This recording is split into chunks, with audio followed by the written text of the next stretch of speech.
Assalamualaikum warahmatullahi wabarakatuh.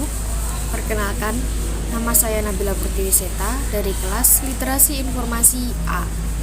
Akan membacakan dongeng yang berjudul Gajah dan Semut.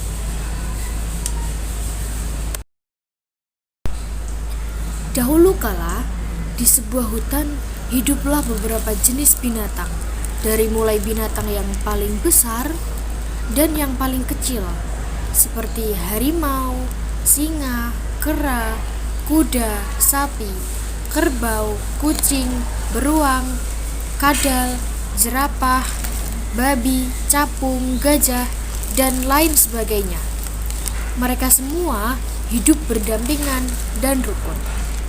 Suatu hari, Kancil yang terkenal dengan kecerdikannya menyampaikan pendapat untuk membentuk satu kelompok yang mempunyai seorang pemimpin. Pemimpin yang selalu melindungi rakyatnya.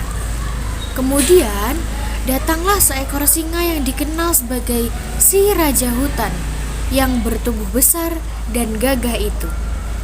Dia menyetujui pendapat dari si Kancil dan diikuti binatang-binatang yang lain seperti serigala dan kelinci, yaitu untuk membentuk suatu kelompok yang dipimpin oleh seorang pemimpin yang disukai oleh rakyatnya dan selalu menyayangi rakyatnya. Kemudian, sang gajah datang menghampiri si Kancil dan serigala yang bermaksud ingin menyampaikan pendapatnya pula. Bagaimana kalau kita mengadakan sayembara? Nanti siapa yang paling kuat dan berani mengalahkan aku, kata sang gajah, maka dialah yang akan menjadi pemimpin yang terpilih.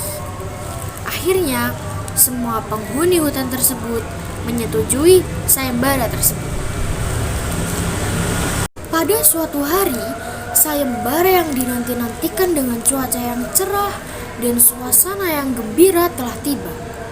Pelaksanaan sayembara tersebut dipimpin oleh sang burung beo yang terkenal pandai berbicara.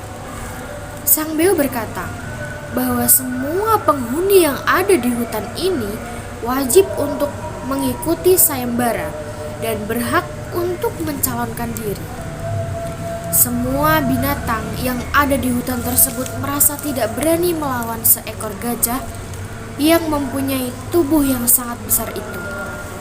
Dengan tiba-tiba, maka datanglah sang gajah dan berkata dengan kesombongannya bahwa dialah yang paling kuat dan akan menjadi raja. Harimau pun merasa tersinggung bahwa gajah tersebut bersikap sangat sombong dan angkuh. Akhirnya, harimau mencoba untuk menantang sang gajah yang bertubuh raksasa itu. Dengan segala kekuatan belalainya yang panjang, akhirnya dengan sekali banting ke tanah, harimau terpelanting dan jatuh di depan para peserta sayembara. Harimau pun dapat dikalahkan. Akhirnya, semua binatang yang ada dalam sayembara tersebut tidak berani dan merasa takut untuk mengalahkan sang gajah. Dengan kesombongannya yang mulai meningkat dan menakut-nakuti semua binatang yang ada di hutan, dia hadir dengan menjulurkan belalainya dan mengibas-ngibaskan di hadapan semua binatang. Dia merasa paling kuat dan paling hebat.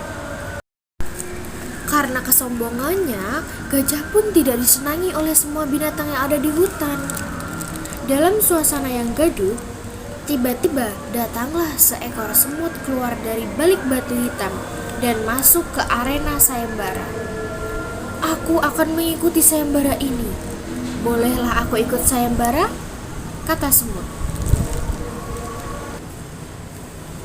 Dengan kesombongannya yang sedang memuncak, gajah berkata, "Hai semut kecil, kau tak akan dapat mengalahkanku. Tubuhmu yang sangat kecil tidak sebesar ujung ekorku. Kau pasti kuinjak-injak dan akan mati." Gajah tertawa terbahak-bahak sambil mengacung-acungkan belalainya, menggeleng-gelengkan kepalanya dan mengibas-ngibaskan daun telinganya yang sangat besar dan lebar itu. Semut pun merasa kesal, tapi dia tetap tenang dan rendah hati. Sang gajah Mulai dengan menggunakan akalnya, dia perlahan-lahan naik ke atas punggung gajah dan menggigit-gigit tubuh gajah.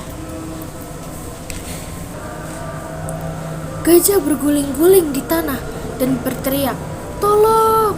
Tolong!" Tapi tak seekor binatang pun yang mau menolongnya. Si semut pun tak berhenti sampai di situ, karena dia tahu kelemahan sang gajah, yaitu pada telinganya yang besar dan lebar itu. Dia tetap merayap dan masuk ke lubang telinga sambil terus menggerogoti isi telinga gajah tersebut. Gajah pun menangis sambil meraung ke lubang telinga sambil terus menggerogoti isi telinga. Gajah pun menangis dan meraung kesakitan. Tubuhnya yang sangat besar itu berguling-guling di tanah karena merasa menahan kesakitan. Gajah pun berteriak-teriak dan mulai menyerah. Semut merasa kasihan dan keluarlah semut dari lubang kuping gajah. Semua yang hadir menertawakan si gajah. Akhirnya sang gajah menyerah, mengakui kekalahannya dan meminta maaf kepada semua yang hadir di arena sayembara tersebut, terutama kepada si semut yang cerdik dan berani itu. Setelah itu, keluarlah semut dari telinga gajah. Lalu semut berkata, "Makanya hai gajah, janganlah kau mempunyai sifat yang sombong dan angkuh. Walaupun kau bertubuh besar, tapi ada yang lebih besar dari kamu. Walaupun kau bertubuh kuat, namun ada yang lebih kuat dari kamu. Kekuatan tenaga tidak selalu dapat menolong, namun kecerdikan otak selalu di atas segalanya," kata si semut. Gajah hanya terdiam. Dia merasa malu. Binatang lain hanya bisa menyaksikan kekalahan gajah. Mereka tertawa dan bersorak-sorai. Salah satu binatang yang turut menonton dan menyaksikan pertarungan memberikan komentar, "Makanya, jangan suka meremehkan orang lain." Tapi semut walaupun bertubuh kecil, namun semut adalah pahlawan yang dapat mengalahkan kesombongan dan keangkuhan. Pesan yang dapat diambil dari cerita ini, sehebat-hebatnya kamu, sepandai-pandainya kamu, selebih-lebihnya kamu, pasti ada orang yang lebih dari kamu. Maka dari itu, janganlah kau sombong dan angkuh. Sekian yang dapat saya sampaikan, kurang lebihnya saya mohon maaf. Wassalamualaikum warahmatullahi wabarakatuh.